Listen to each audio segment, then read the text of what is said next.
weekend, Donald Trump admitted to reporters that he did in fact mention Biden during his phone calls with the leader of Ukraine. Take a look. Conversation I had was largely congratulatory, was largely corruption, all of the corruption taking place, was largely the fact that we don't want our people, like Vice President Biden and his son, creating to the corruption already in the Ukraine. I'm not looking to hurt him with respect to his son. Joe's got a lot of problems. Joe's got enough problems without that. But what he said was a terrible thing. And, you know, he really made it it was an offer. It was beyond an offer. It was something where he said, I'm not going to give billions of dollars to Ukraine, but unless they remove this prosecutor. So Trump is clearly deflecting from a whistleblower report indicating that he made some troubling comments during a phone conversation with the leader of Ukraine. Now, according to people familiar with the matter, Trump pressed Zelensky to dig up potentially damaging information against Biden during a July 25th phone call. And there were allegations that Trump withheld foreign aid to Ukraine unless Trump got what he wanted through this investigation. Although the intelligence community's inspector general found the complaint credible and urgent enough to disclose to congressional committees, Trump has repeatedly insisted he did nothing wrong, and his administration has refused to share details of that complaint with Congress. All right, so breaking it down one by one. So there's what Trump wants out of Ukraine and what he's going to get in return. So both parts of that are problematic.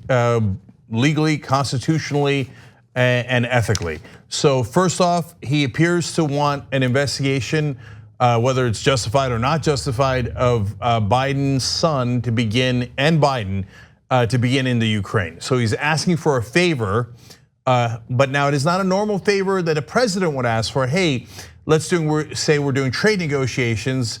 I'll give you, I'll lift the tariffs on cars, you lift the tariffs on butter. You can call that a favor, but that is very normal negotiations for presidents. In this case, he's not asking on behalf of America. He's asking on behalf of himself against a political rival who's an American from a foreign country. Already deeply problematic. And do we know that? Yes, you just heard him admit it. Now he's gonna backtrack from that, but there's no backtracking. You saw it on tape. He said it was largely about anti-corruption. It was largely about Vice President Biden. He said it.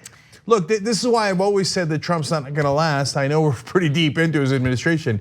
He's too stupid for a cover-up. He will blurt out things that are things he actually did because he doesn't realize it's illegal.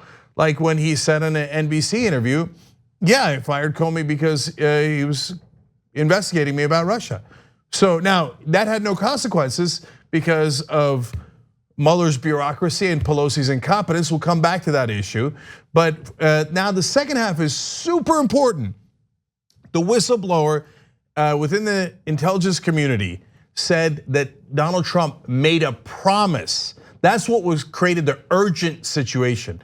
Not what he wanted, but what he promised in return, apparently while talking to the Ukrainian leader. But at this point, the Trump administration is saying, we will not let Congress have that whistleblower complaint as they are legally obliged to, okay? They're supposed to get that complaint, Congress is, that's the whole point of this whistleblower mechanism in this particular context. And the Trump administration is saying, nope, we're not gonna cooperate with Congress, and so you're never gonna get to find out. But I do wanna say one more thing about the tape you just saw.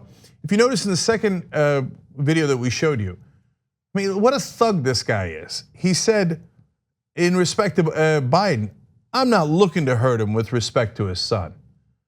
I mean, that's a classic threat, right? It's what mob was. I'm not looking to hurt your family, but I mean, if we were to have issues. Right, and also, I mean, the way that Trump is playing this is very similar to how he played it during the Russia investigation. He goes on these tweet storms where he seems to incriminate himself, and then he'll backpedal once he realizes that it might hurt him. But at the end of the day, what matters the most is whether or not there are gonna be consequences. And as we know with Russia and the various slip-ups he had in his public communication on that, there were no consequences. In this case, I have no doubt that this is gonna hurt Biden politically. Now, the Washington Post and a bunch of other establishment news sources are saying, nope, Biden's son didn't do anything wrong. We're fact checking this and he's free and clear. I don't know if I'm necessarily buying that because look, Biden's son, it is true, all of a sudden gets to serve on this board for an oil company, or I should say gas company in Ukraine. He had no experience, no expertise, and this happened back in 2014 when Biden was still vice president. So was there some corruption involved? Is there a possibility there? Yes, of course. But understand what Trump is trying to do here in deflecting and focusing on Biden as opposed to what he allegedly did, not based on what a bunch of liberals are assuming, but based on what was reported in a formal whistleblower complaint. And even the Wall Street Journal reported that there were as many as 8 conversations that Trump had with Zelensky where he pressured him to do this investigation on Joe Biden. Now, with that said, I just want to jump in real quick, Anna, because look, if this is sounding a little different to you than where your other stuff you might be hearing, that's because, as usual, we're almost alone in holding both sides accountable. So if you're listening to Fox News or conservative outlets, you'll hear, oh, it's all Biden and his son. That's the real problem. Trump doesn't have any problem at all. If you're listening to MSNBC, and by the way, not just MSNBC, but almost all the mainstream media, as Anna pointed out, they'll say his son was definitely cleared. That's not true. So it's fair to say there is no direct evidence of Hunter Biden and the vice president in any kind of deal that involved US foreign policy. So they don't have a smoking gun. That's not to say that he's been cleared. There's been no investigation. And just because you don't have the evidence doesn't mean it doesn't exist. So you have to be careful in how you frame that language. So look, here's what we do know. And so if you're a Democrat, your head can go ahead and explode right now, because how dare you ever even cover this issue? But the son was definitely getting money, Hunter Biden was, from being on the board of this company. It's called Burisma Holdings, it's a gas company. Hunter joins the board in 2014. In 2016, Vice President Joe Biden goes to Ukraine and says that he threatened to withhold $1 billion in loan guarantees until a prosecutor was removed. And now the international community wanted that prosecutor removed. That is super fair. And in fact, and this is really important, our ambassador at the time, Obama's ambassador, said that the proceedings that prosecutor had against Burisma Holdings should continue. That was the official American position. So that's pretty good evidence that it wasn't related to his son. But yes, that prosecutor had earlier investigated that company.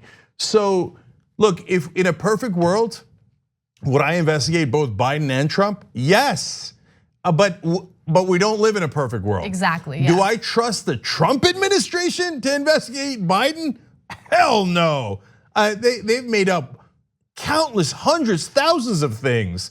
That would not be in any way, shape, or form an independent investigation. But beyond that, asking Ukraine to investigate him is a totally different matter. That is basically, again, accepting the equivalent of political contributions from a foreign source against your political rival.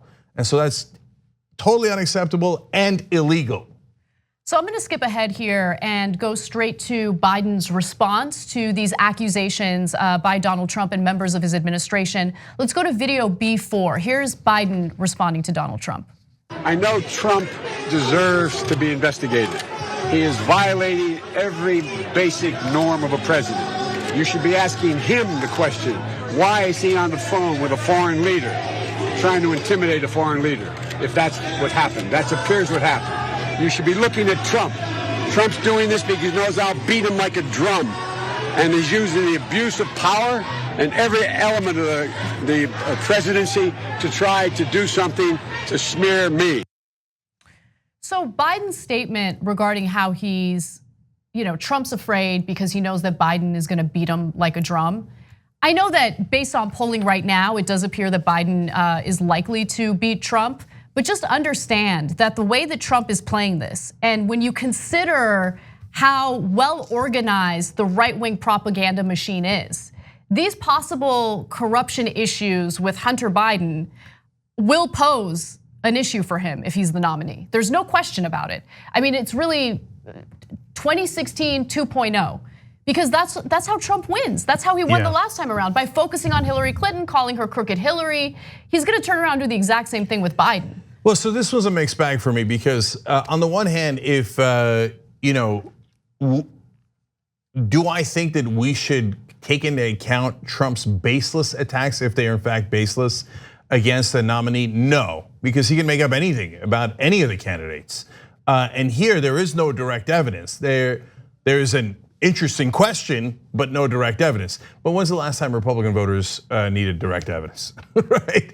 But really the playing ground here is independent voters and how much they can convince them. So would this damage Biden in the general? Probably. But that leads me to my second point. It's because the Democrats are not good at politics.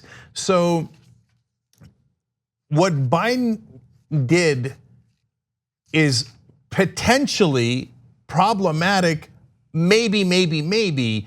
You'd have to have new evidence that right now does not exist, as far as we know, that would come up in the course of whatever investigation that you would do, right? In the case of Trump, we have very direct evidence that he asked the Ukrainian leader for a favor for his political campaign. Definitely illegal. By the way, John Cornyn from Texas is the second Republican in charge of the Senate in the hierarchy, and he said, quote, "There is no direct evidence that Trump asked Zelensky to investigate Biden or his family, saying the allegation is based on hearsay reports." No, it's not. But how would you just heard Trump say it on tape. I talked to him about Vice President Biden. So Cornyn is 100% incorrect. So if Democrats are good at politics, it would be 1,000 times more damaging to Trump than Biden. But Democrats suck at politics, so you never know. Yeah, so let me jump in on Cornyn, because he also said this: "I just frankly can't imagine why people have lost their minds so much over these daily reports of one thing or another that seem to consume everybody's attention in the news coverage." But here's the issue, right? Members of Congress have been barred from even taking a look at that official whistleblower complaint, which again was filed by a member of our intelligence community. So if he hasn't seen what that report contains, but he has seen Donald Trump's very public statements admitting that he had a conversation with the leader of Ukraine to discuss Biden and an investigation into Biden, then where's he coming from? I mean, this is a perfect example of the tribalism on the right wing. And this is how they get away with all sorts of criminal activity, because they band together, they defend each other regardless of how much it could hurt US interests. So we're gonna talk about this more later, but just a couple of quick notes here. If they don't give the Congress what the whistleblower actually said, as they are legally obliged to do, of course the correct remedy is impeachment. You literally have no other remedy. Otherwise, you're just surrendering and saying, yes, they can break the law anytime they like, and there'll be no consequences. And if it turns out Trump did say that he would withhold American money and aid to Ukraine in exchange for a political gift from Ukraine, that's clearly illegal, unconstitutional, bribery. The most impeachable thing is literally in the impeachment clause in the Constitution, bribery, etc. So, but that requires the Democrats to have an ounce of courage, which is unlikely. Anyway, we'll talk about that more later. But the last two things on this story in substance are going back to the thuggish behavior. So Giuliani didn't just stop at threatening, or Trump implicating and implying a threat against Hunter Biden. Giuliani went on Fox News Sunday and said the kid, unfortunately, is a drug addict. So they're the worst. They are. They threaten their political rivals' families like they're mobsters. They're the worst of the worst. The TYT Plus app is now available on iOS and Android. Download to get more TYT content at tyt.com/app.